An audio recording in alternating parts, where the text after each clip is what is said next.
Welcome everyone. The title of today's notes is Right Triangle Trigonometry Day 1, and this actually offers us a different way to represent our 6 trigonometric functions. We just finished working on the unit circle and we'll continue to work on the unit circle. It's a great visual and powerful tool to understand how the trig functions work, the behavior of the trig functions. We're going to look at a different representation starting today. So let's start it right off the bat here, connecting the unit circle and right triangles, just to kind of see those two in action. And so if you get an opportunity just on your paper here, let's go ahead and get that unit circle taken care of. So remember, of course, center right at the origin. Radius is exactly 1 unit, and so let's kind of denote that with a little 1, 0 right over here. And basically remember how it works. A point is going to move around the unit circle a certain number of units, and I'm just going to go ahead and move it right up there. And we talked about our t values on the unit circle, and the t value had 2 different meanings, or really a dual meaning, I should say. And in this case, it represents the number of units moved around the unit circle, and it also represents the central angle tracking it in radians, so kind of from here to here. And basically what we decided is that the behavior of the 6 trigonometric functions that we defined really depend on the t value and the x coordinates and the y coordinates. That's how they're all defined. Well, what I'm going to do here is slightly modify the unit circle and connect it to the concept of right triangles. So here's what I'm going to ask you to do on your paper. If you can go ahead and drop a perpendicular. You're going to hear actually use that phrase a lot during this unit. So we're going to drop a perpendicular to the horizontal axis there and create ourselves a little right triangle. Now, if I looked at this particular right triangle, I'm going to label the 3 sides according to the way I have it here. What we're going to see, obviously, we're going to expand it out to any right triangle as we go through this process. But in this particular case, let's go ahead and start with the basic. I hope everybody would be in agreement with me that the hypotenuse really represents the radius of that circle. And so in this case, because it's the unit circle, that hypotenuse is exactly 1 unit. So put a little 1 right in there. And then I guess here's what I need to do for the other 2 sides. Remember, of course, as that point does move around the unit circle, it corresponds to an x coordinate and a y coordinate. Well, if you kind of look at the way I've developed my right triangle here, everybody, the horizontal distance, or really this side right here, this leg of the right triangle, that is the x value. That's the horizontal distance from the origin over here, and that's x. And then if I look at the vertical leg of my right triangle from here to here, really this represents nothing more than the y coordinate. That's the vertical aspect of the ordered pair. And so what we have now is the x and the y and the 1 making up the 3 sides of a right triangle. Now keep that in mind because we're going to come back to this diagram a little later on. But what I want to do for the time being is kind of focus on t. And if you notice here, basically t is that central angle in radians, also of course the number of units around the unit circle, but it's also, as you can now see, it's also an acute angle in a right triangle. Okay, and so that's how we're going to view it. So let's write that piece in, and again we're going to come back to this diagram as we kind of go through this particular notes worksheet. So I guess here's how I'll just write it. T is the central angle in radians.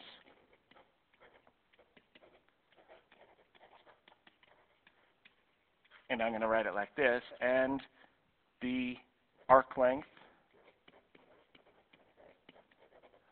on the unit circle, and again only the unit circle.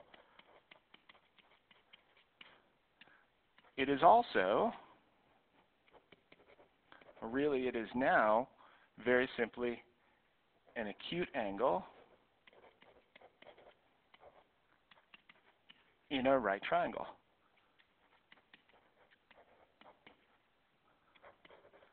And that's the context with which we'll look through. So that's how we're going to see it. So what we're going to do is just set the precedent today. You'll actually notice there are 4 notes worksheets dealing with right triangle trig.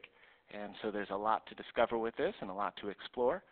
But what we want to do is just get comfortable, well, more and more comfortable with the 6 trig functions. And again, if you know your unit circle, this is great. This is just a different way to look at them. It all leads kind of to the same point. Alrighty, well let's go ahead and start it out here. By the way, you actually do need a ruler and a protractor if you can have that handy. That would be great for this next investigation. So let's take a look at what I have on my board here. It says ratios in right triangles. And really all of trigonometry is based on the concept of ratios. So this is where we really, for the first time, I believe, kind of really see it in action and what it all means. So let's give it a try here. I left a little room down for us to draw a few right triangles in place. So I'll show you the diagram that I'm looking for. But again, you need a ruler and protractor to pull this off. So here we go. If you can grab your ruler and give me a horizontal line segment, really almost as far as it goes there, just something like that would do.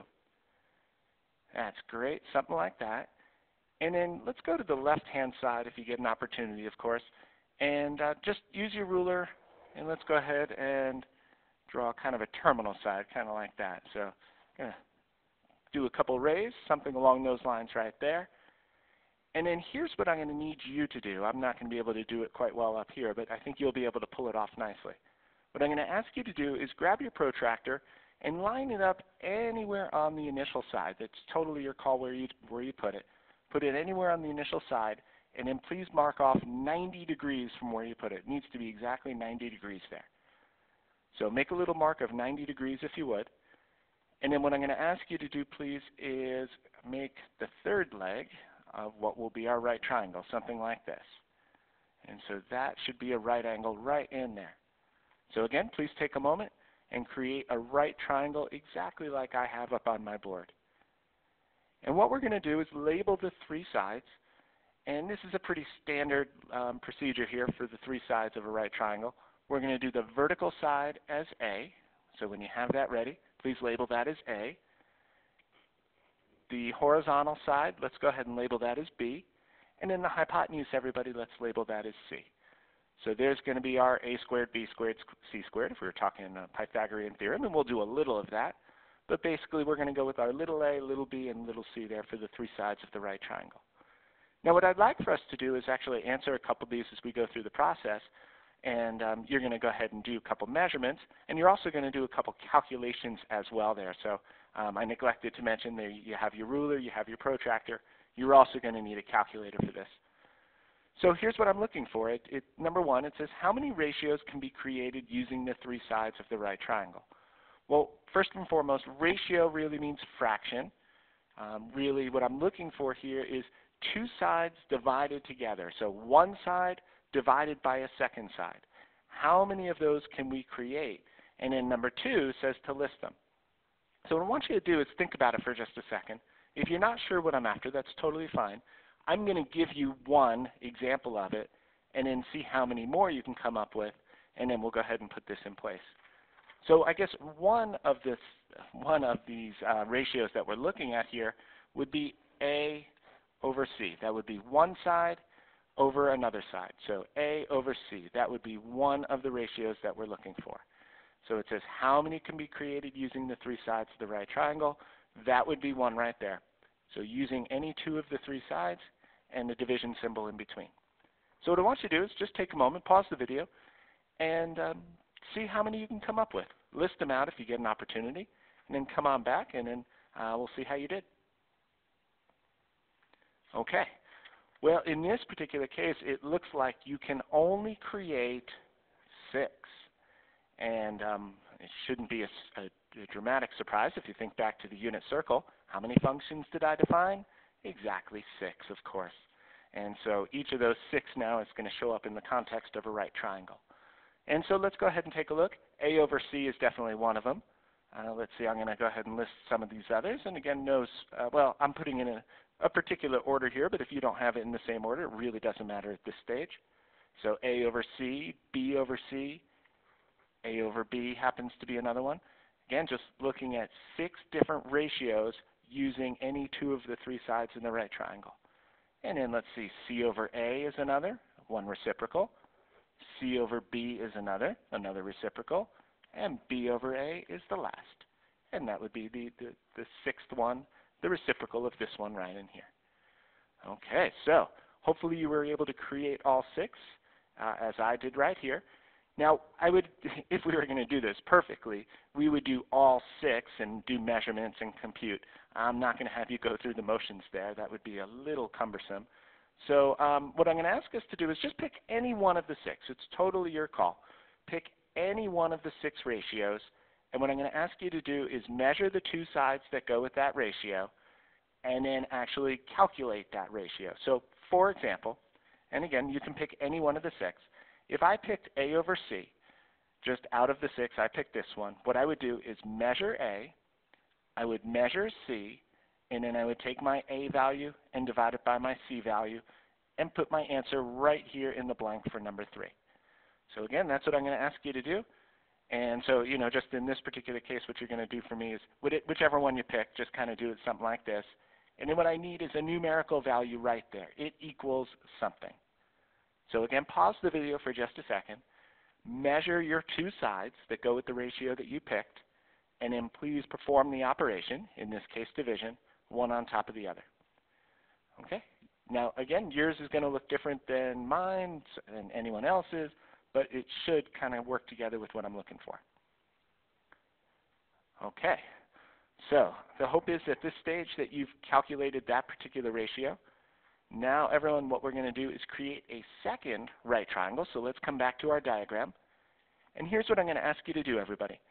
Anywhere along the initial side, doesn't matter at all, anywhere along the initial side, what I'm going to ask you to do is create a second right angle and then another right triangle as a result. So for example, put your protractor down anywhere on the initial side, please, and then mark off 90 degrees again. And then after you mark off 90 degrees, let's go ahead and make that third side of what will be another right triangle, kind of working right up there. That's looking great. And let's see what we've got going. I'm going to go ahead, after you have that piece, we're going to label this, because it's not A, we're going to call it A prime. So just a little mark just like that. And then B prime for this one, and then C prime for this one. Perfect. Now one thing I kind of neglected in this diagram, and I guess I'll have you put it in right now, we do want to talk about that acute angle right there. So everyone throw a little theta in if you would. Everything will be in reference to that theta, and so I do want to make that pretty clear. But we do have our three sides, and so this is the second right triangle at this point in time, everyone. And notice you have A prime, B prime, and C prime. And notice, of course, again, if I asked you to come up with however many ratios, you would come up with the same 6, just in terms of prime, but they would be A prime over C prime, B prime over C prime, et cetera there. Well, what I'm going to ask you to do, everybody, is use the exact same ratio as you did in the previous example, measure those two sides again, and then compute its value. So for example, if I did A over C, which I did right here, everyone, I did A over C, well, what I'm going to do now is actually measure A prime and C prime and do the same thing. So again, if you don't mind, pause the video, take a moment, measure the same two sides just in your secondary right triangle, and then go ahead and perform the calculation on the ratio, and then put an answer right in there. Okay. Well, the hope is you're back and ready for it one more time. Again, I could do this over and over and over, but I stopped the madness after 3, so this will be the third time. And here's what I'm going to ask you to do. Grab that protractor, if you would, and throw it anywhere on the initial side one more time. I'm going to go small in this case, but again, really doesn't matter. And ask you to go ahead and mark off 90 degrees from wherever you put your protractor. And let's go on up here and make one more right triangle. Something like that would do for me. And notice 3 sides. And in this case, guys, I'm going to label that A double prime. This will be B double prime. And everyone, this will be C double prime. So still the same format, A, B, and C. I just want to be able to distinguish, of course, from our first and second right triangles that we created. So, of course, it says use the same ratio from numbers 3 and 4 and compute its value. And it does say, of course, the last time here. So here's what I'll ask us to do, everyone. Whichever one you picked, please use yours. But if mine was A over C all along, last time what I'll do is measure A double prime, and measure C double prime, and do the calculation one last time on this ratio. So everyone do whichever one you picked. And again, theoretically, we could be doing this on all 6 and keep doing this over and over and over again with as many right triangles as we saw fit, but I think 3 is plenty. Okay, so asking you to go ahead and do one more calculation, and then what I need you to do, of course, is take a look at your answers from 3, 4, and 5, and of course, what did you notice? Well, you should have noticed that no matter how many times we do this, your ratio, your calculation should be the same. So it says on your paper number 6, and I guess this is the key, really 6 and 7 right here kind of going together, everyone. Well, very simply it says, are the ratios dependent on the size of the triangle? No, absolutely not. You should have gotten basically the same number each and every time. Big triangle, small triangle, doesn't matter. And again, theoretically, could I do this again and again and again? And no matter how many times I calculated any one of these 6 ratios, based on my diagram up there, I would get the same answer. So they're not dependent on the size of the triangle, but they are dependent on something. So what's the only thing that would make our ratio values change? What's the only thing that would change, in this case, my A over C? And if you look at the diagram, the only thing that could make that happen is theta itself. As theta changes, then the values start to change, the ratios change. And so this is actually a fairly important concept, especially when we talk about it with right triangle trig. If we talk about the ratios dependent on theta, then our ratios, everybody, are a function of theta. So theta will be our input. And then the ratios themselves, they're going to be dependent on that, so those are going to be our outputs. And that's a huge thing as we kind of work through this unit. Okay, I hope that makes sense there. Just ratios in right triangles. The size of the triangle is irrelevant. It's theta that matters. As theta changes, those ratios are going to change. How they change is really exactly what we are exploring. We did it with the unit circle, as a matter of fact, and we're also going to do it with the right triangles. So a couple things to kind of note here. I'm going to lay out all 6. Okay, so we've decided there are 6 ratios, and it says each of the 6 ratios has a name with reference to theta, and so you've definitely seen these before, of course, and so it's time to rehash the idea. So sine of theta. So theta is our input, and of course the A over C ratio. That's the output for the sine ratio here. And by the way, you've probably seen this before as the opposite side over the hypotenuse. So that's how I'll write it. So sine of theta is equal to the opposite over hypotenuse. Cosine of theta, obviously the next one there, is B over C. That was the second one that I wrote in. And if you remember this, kind of looking at this before, this would be the adjacent side over the hypotenuse. So cosine of theta is the adjacent over the hypotenuse. Tangent of theta, obviously everyone, is our third, kind of the 3 primaries coming in. And by the way, that was the A over B ratio. And probably know tangent as opposite over adjacent. Now it should be noted for really most, probably just about all, of our right triangle problems that we're going to see, it's these primary 3 that we're going to use. The reciprocals of these, the secondaries, we're not really going to use a whole lot there, but you should be comfortable with them as they fit in the context of really a larger issue for us. But really it's sine, cosine, and tangent that are the most important pieces. And if you remember, probably the way to kind of pull this off, SOHCAHTOA, of course. So I'm sure you've seen that before. Just a good, easy way to kind of remember those ratios. So sine is opposite over hypotenuse, cosine is adjacent over hypotenuse, and tangent is opposite over adjacent. Now I'm going to come back to, if you don't mind for just a second, that initial diagram that I did up at the top. And let's take a look. Watch the continuity here, because it all really comes together quite nicely if we look at it. And so let's take a look at this piece right here and relate it to our definitions from before. So just watch. You don't have to write anything down here, but just watch my pen and then we'll see what happens. So guys, if I asked you for the sine of t, this angle right in here, well, you would tell me in the unit circle, it's the sine of t is definitely equal to the y value. Well, think about how that relates now to the right triangle, of course. And remember, trig is all based on ratios, so sine of t is equal to the y value. In terms of the right triangle, it's opposite over hypotenuse. And look at the opposite over hypotenuse, everybody. It's y over 1. So that's where our sine ratio comes from in the right triangle. Opposite over hypotenuse is y over 1, or just the y value. What if I asked you for the cosine of t? Well, of course, we know in the unit circle it's x. Does that relate to the right triangle definition? Well, sure. Take a look, everyone. If I asked you for the cosine of t in this right triangle, you would tell me the adjacent side over the hypotenuse, x over 1. And of course, so cosine of t is equal to x. So it fits perfectly. And then just one more to see it. Tangent of t, of course, in the unit circle, we know it is y over x.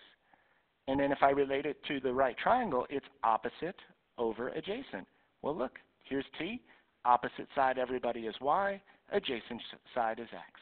So tangent of t is y over x in the right triangle.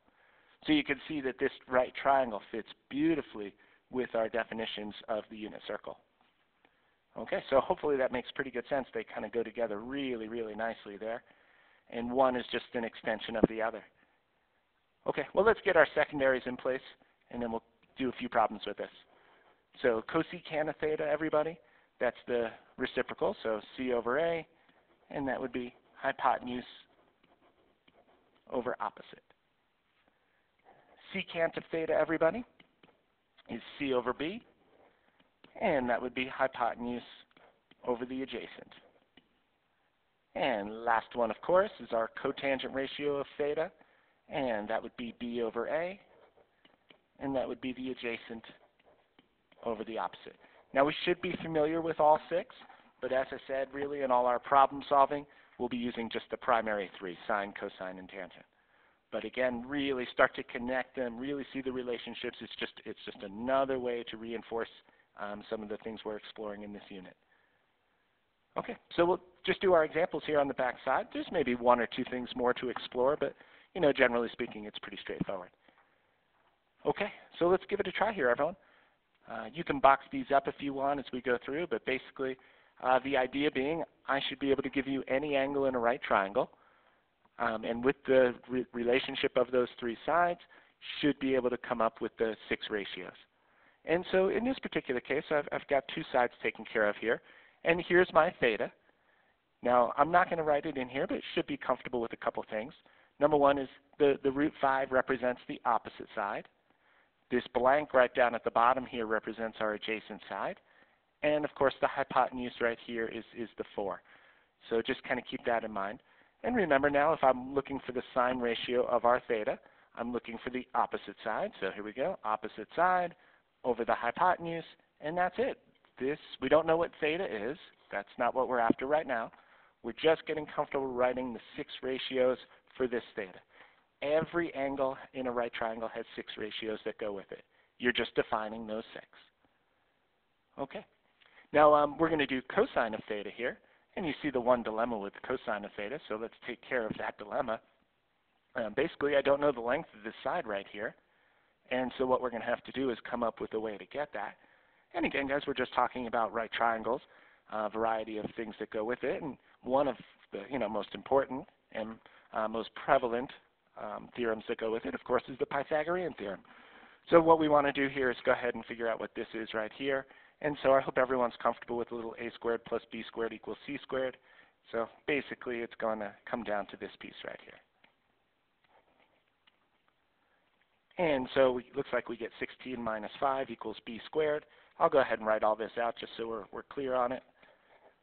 But basically, it looks like b squared is 11. And so b is equal to the square root of 11. And so if you want to write that in, you're more than welcome to. But now we needed that third side, and we have it, and we're ready to roll with it. So let's see. Adjacent, which is the root 11, over the hypotenuse, which is 4. And that's the cosine ratio for this particular theta.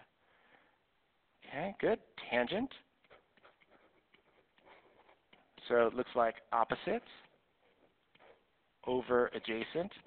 And again, guys, I will ask you to go ahead and rationalize denominators if you could, please. So let's go ahead and do this by root 11, root 11. And so I end up getting tangent of theta equals root 55 over 11. Okay, looking good. So we've got those three. Secondaries, let's go ahead and pull those off together. So I've got cosecant of theta. In this case again, rather than doing it as a 1 over, like I talked about on the unit circle, what I would do is just sort of flip the number. And so 4 over root 5. And again, hope everyone is comfortable going ahead and multiplying by root 5 over root 5. And so cosecant of theta is 4 root 5 over 5. Okay, on to the next. Secant of theta, 4 over root 11. Same thing, guys. Again, if you're able to move through this pretty quickly, great. But basically, we would see our secant of theta is equal to 4 root 11 over the 11. And last one right here, let's go get cotangent. And I'll box some of these up, by the way, just as I'm looking at it. Don't want it to get too messy for you. And so, again, this would be the adjacent over the opposite. And how about root 11 over root 5? And let's see, got that, root 5. Just kind of working through nicely here, everyone. And so I get cotangent of theta does equal root 55 over 5. Again, every acute angle, and by the way, there are 2 acute angles, in a right triangle, has 6 ratios that go with it. This would be, or these, I should say, would be the values of those 6 ratios for this particular theta. And that's all you're doing, guys, just getting comfortable with each of the 6 at this point. And that looks good. Those would be your 6 right there. Okay. So any right triangle should be able to come up with the 6 ratios for either angle, because now I'm going to ask you to do example 2, where we have 2 acute angles. So it says determine the specified values here. And by the way, this is our alpha right down here. That's the first acute angle that I see. And then here's beta. This happens to be the second acute angle that I see. So what I'm going to have you do is just pause the video for a second, and you're going to see why I kind of did it this particular way. But I'm going to ask you to fill out each of those 6. So, and you're going to have to kind of tell by my inflection, but sort of the importance of this piece. So you're going to find sine of alpha.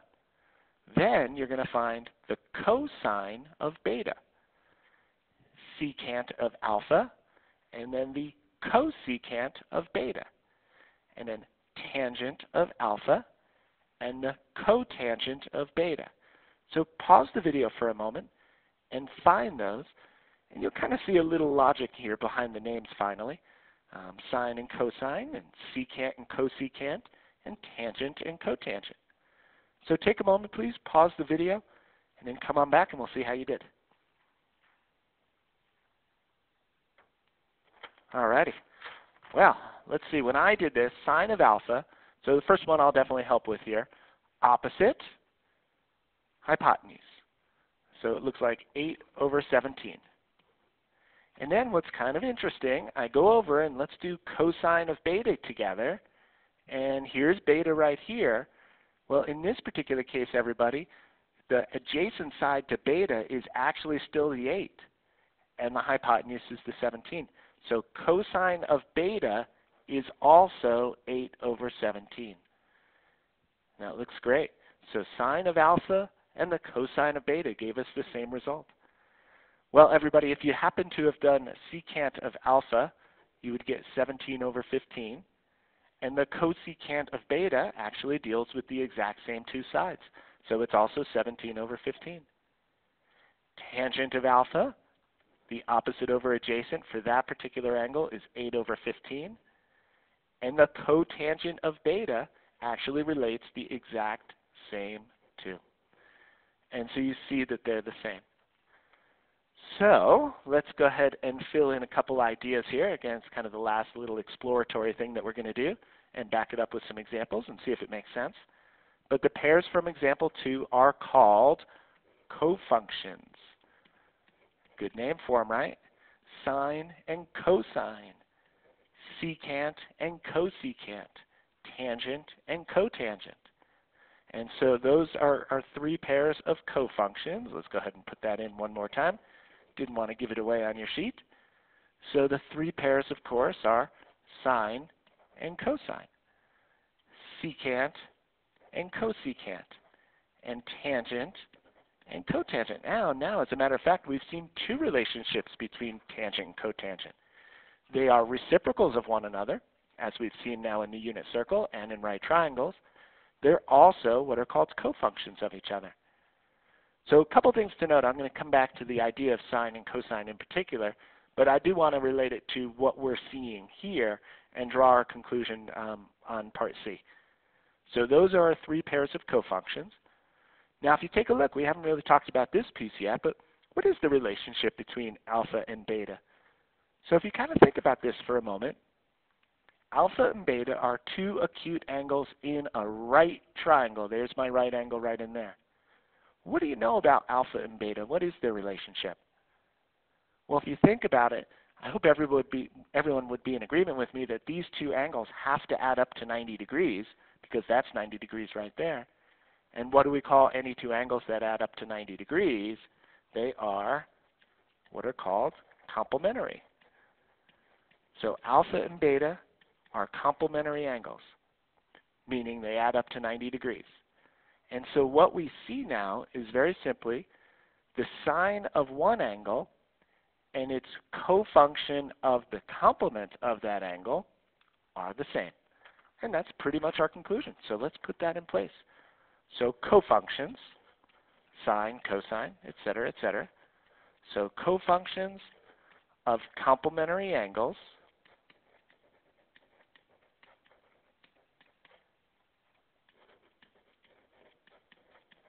are equal. And that looks great. So cofunctions of complementary angles are equal. Absolutely. And we're going to utilize that idea a little bit as we move forward. But you can kind of see this piece. So sine and cosine. And excuse me, one thing to note here, if you look at sine and cosine, really the definition of cosine is it's the sine of the complementary angle. That's really what cosine means. It's a slightly different context up here. So we have sine, and cosine very simply is the sine of the complementary angle. Okay, well let's kind of move forward with this and do just a couple more examples to round this out. But this is the conclusion we're going to draw down at the bottom. Okay, so it does say use the above conclusion to fill in each blank, then confirm on the calculator. Wonderful. Now I'm going to just draw a couple random right triangles over here. You don't have to.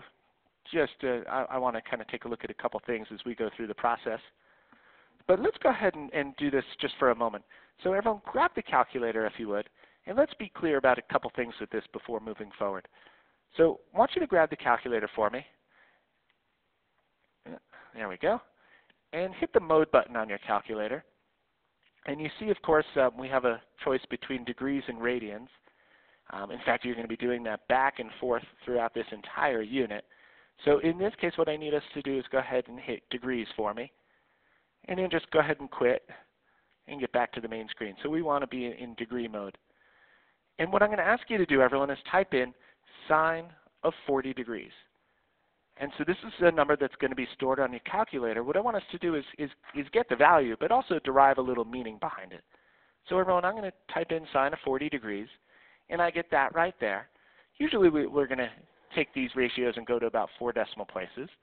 And so what that means for us, and here's what we want to be very clear about, is if I have a 40-degree angle, and I'm going to go just from a right triangle perspective on this, if I have a 40-degree angle right here, what it is basically saying is that the opposite side divided by the hypotenuse, because that's the sine ratio, opposite over hypotenuse, at 40 degrees, the opposite side divided by the hypotenuse is this number right here.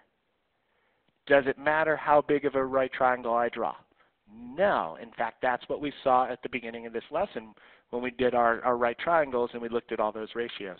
The size of the triangle is irrelevant. For 40 degrees, if I was to take the opposite side and divide the hypotenuse, I would always get this number right here. I hope everyone's okay with that premise. Okay, good. Well, let's go back and answer example 3. So it says use the above conclusion to fill in each blank, then confirm on the calculator. So just to get this moving along here, the sine of 40 degrees should be the same as its cofunction of the complement. So sine and cosine are cofunctions of one another. 40 degrees, and I hope everyone would be in agreement, 50 degrees are complements. So theoretically, and we're going to confirm this momentarily, but the sine of 40 degrees should be the same as the cosine of 50 degrees. Let's go ahead and see. So everyone, there's sine of 40 degrees. Now everyone, if you get an opportunity, can you type in cosine of 50, and notice you end up getting the same thing. Now why is that, of course?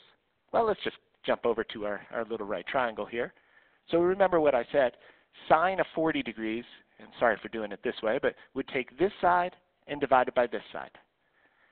And again, it's always that particular number that you got on the calculator. No matter what, the opposite over hypotenuse with a 40-degree angle is exactly that. Now what it's basically saying is, well, if that's 40 degrees in there, then this has to be 50 degrees in there.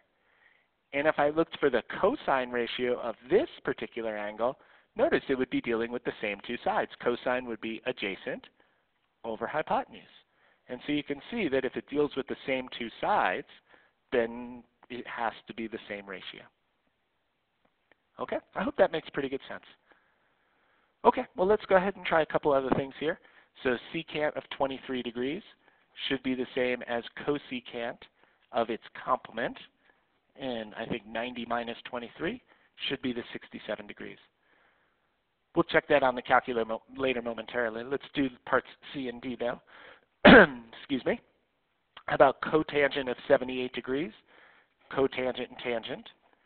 So cotangent of 78 should be the same as tangent of 12. Okay. And then last one here, here's a good one, and I'm going to ask you to think back to unit circle momentarily. Cosine of pi over 3 should be the same as sine, there's its cofunction. Now guys, think about this for a sec. Pi over 3 is 60 degrees. The complement of 60 degrees is 30 degrees. And what's 30 degrees in radians, everyone? Pi over 6. Now everyone, think about this for just a sec. In radian mode here, and think of that unit circle, what is the cosine of pi over 3? Should definitely know that. This is a big one. Cosine of pi over 3, and you don't have to write this on your paper, but cosine of pi over 3, everybody, is 1/2. Now what if I asked you to think about the unit circle and decide what is sine of pi over 6? Well, everyone, sine of pi over 6 is also 1/2. They're the same. Excellent. Cool. Let's just maybe type in one or two of these briefly, just to verify. So, again, we don't typically do a whole lot with right triangles in the secondaries, like secant and cosecant. But if I wanted to do secant of 23 degrees, I would do 1 divided by, because they're reciprocals of cosine. So if I do 1 divided by cosine of 23, so that's the secant of 23 degrees. And then let's go ahead and take a look and do the reciprocal of sine, so which is cosecant. And so if I did this, 1 divided by sine of 67, and notice, of course, you get the same number.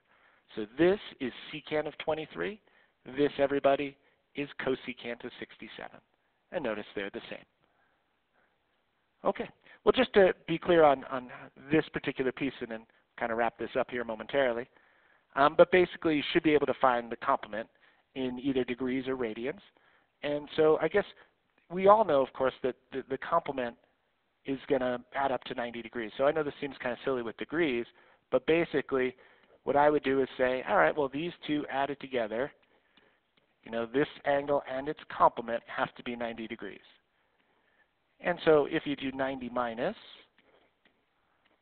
and again, bear with me on this, I'm pretty sure you know how to pull this off, you end up getting basically what our angle would be, which should be about 45.13 degrees.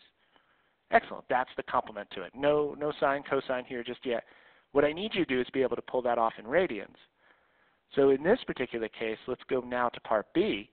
And if two angles in degree mode add up to 90, well, that means two complements in radian mode should add up to what? Well, everybody, what's 90 degrees in radians? 90 degrees in radians is pi over 2. And so now you see that essentially to find the complement in radians, we're going to subtract it from pi over 2. Just like in degrees, we subtracted it from 90. And of course, everyone should be comfortable with this. This is just fractions here. You're going to go ahead and actually do this calculation. How do I subtract two fractions together? Well, of course, everyone, I get a common denominator. And so I'm hoping everyone is comfortable with seeing a common denominator of 14 here. So this would be 7 pi over 14 minus 4 pi over 14.